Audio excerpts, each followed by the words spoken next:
नमस्कार दोस्तों, जय हिंद। आज मैं भारतीय समाज के जो परिवार होते हैं उन पर चर्चा करने जा रहा हूँ।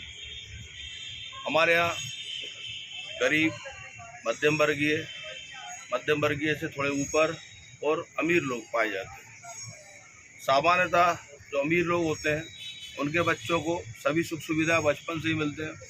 अपर मिडिल क्लास जैसे कि डॉक्टर हो गए, इंजीनियर हो गए, एसआई हो गए, टीआई हो गए, बड़े रैंक के ऑफिसर हो गए, बैंक मैनेजर हो गए, इनके बच्चों को भी लगभग अच्छी शिक्षा और अच्छी सुविधाएं मिलना शुरू हो जाती बचपन से। अब आती मिडिल क्लास में याद रखिए, जो पिता होता है वो बाबू होता है, छोटा सा दुकानदार होता है, किसान होता है, तो मेहनत करता है और थोड़ा बहुत रेवेन्यू जनरेट कर पाता है। उसकी इनकम बहुत कम होती है और वो मेहनत करके अपने बच्चों को सरकारी स्कूल में पढ़ाता है और उनकी शिक्षा पूरी करता है।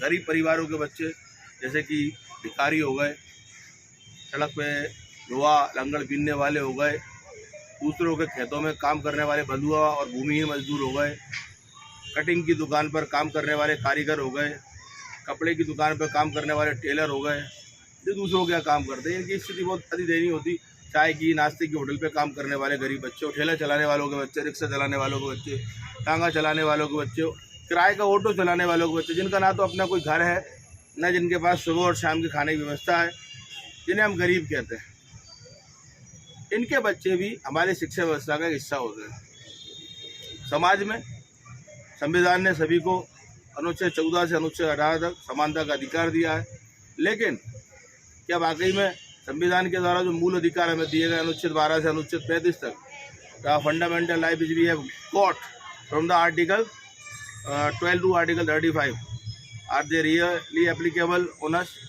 क्या वाकई में सबके मूलभूत अधिकार समान हैं? हम देखते हैं जब यूपीएससी की तैयारी करने कोई बच्चा बाहर जाता है तो उसको रिच फैमिली के बच्चे का भी मुकाबला करना है, अपर मिडिल क्लास के बच्चे का भी मुकाबला करना है, और गरीब मिडिल क्लास बच्चे का भी मुकाबला करना है, और जो एक गरीब प्योर गरीब बच्चा वो भी तैयारी कर रहा है। तो आप अंतर मानिए कि इनके निश्चित रूप से पोषण में अंतर है, इनकी शिक्षा में अंतर है। जो गरीब और मध्यम वर्गीय बच्चे होते हैं उनकी इंग्लिश बहुत अच्छी नहीं होती, क्योंकि वो कॉन्वेंट स्कूलों में नहीं पढ़े होते हैं, उन्हें प्रॉपर गाइडेंस नहीं मिला होता, उन्हें प्रॉपर टीचिंग नहीं मिली होती, उनके माता पिता इतने पढ़े लिखे और अनुभवी नहीं होते हैं कि उन्हें वो सारी चीज़ें बचपन से प्रदान कर सके। तो इसलिए सरकार ने कुछ स्कीम बनाई है जिनमें गरीब बच्चों को तो सुविधाएँ दी जाती हैं, लेकिन वहाँ भी एक तकलीफ है, वहाँ हम संविधान में उसे जातिगत आरक्षण के आधार पर देते हैं। अब समय आ गया है बदलाव का, अब वो सभी सुविधाएं जो है आर्थिक आधार पर होना चाहिए, क्योंकि पंडित जी भी एक मंदिर में पूजा कर रहे हैं, वो मंदिर महाकाल मंदिर नहीं है, वो मंदिर छोटा सा शिव मंदिर है, और वहाँ 2 टाइम भी दर्शन करने दर्शनार्थी नहीं आते हैं। कुछ मंदिर माता के भी, हर एक मंदिर वैष्णो देवी माता के बराबर बड़ा नहीं है, माँ चामुंडा देवा से बराबर बड़ा नहीं है, गली में मंदिर जो होते हैं, गाँव में मंदिर जो होते हैं, वहाँ बहुत कम रेवेन्यू जनरेट हो पाता है। कई राजपूत परिवार के बच्चे हैं जिनके पास ज़मीनें नहीं है, जो स्टेट कंडक्टरी कर रहे हैं, टेलरिंग का काम कर रहे हैं और बेरोजगार घूम रहे हैं। कई अन्य जातियाँ हैं जो ओबीसी में आती हैं, अनेकों जातियाँ जो ओबीसी में आती हैं, लेकिन जिनके पास अपनी खुद की भूमि नहीं है, लेकिन उन्हें भी रिजर्वेशन का लाभ नहीं मिल पाता।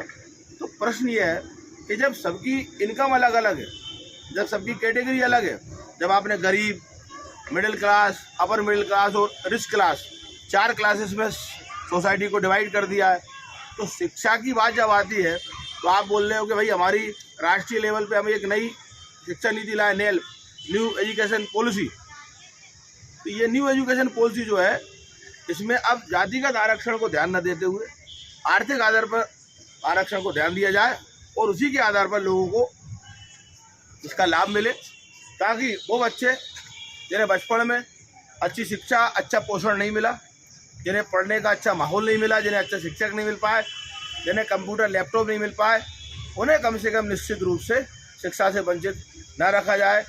और सरकारें, मैं पुनः निवेदन करूंगा कि राइट टू एजुकेशन को राइट टू रिजर्वेशन से जोड़ें और रिजर्वेशन को ज़रूर चेंज करें, उसको जातिगत आरक्षण ना किया जाए, आर्थिक आधार पर आरक्षण की जाए, चाहे वो एससी हो, चाहे एसटी हो, चाहे ओबीसी हो, चाहे जनरल कैटेगरी का बालक हो, उसकी आर्थिक स्थिति के आधार पर ही उसे शिक्षा में लाभ प्रदान किया जाए और नौकरी में उन्नति के अवसर दिए जाएं।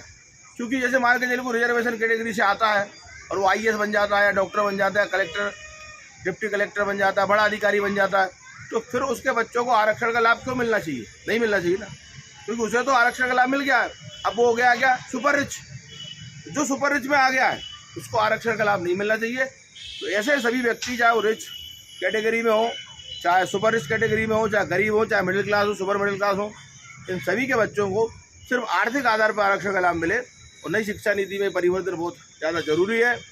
सभी अभिभावकों, सभी शिक्षकों, सभी नेताओं, सभी राजनेताओं, सभी राजनीतिक पार्टियों से पक्ष विपक्ष सभी से मेरा हाथ जोड़कर विनम्र अनुरोध है, एक शिक्षक के नाते, कि शिक्षा को जाति से मत जोड़ो, शिक्षा को गरीबी से जोड़ो। जो गरीब है उसे आगे बढ़ने का मौका मिले। वंदे मातरम, जय हिंद।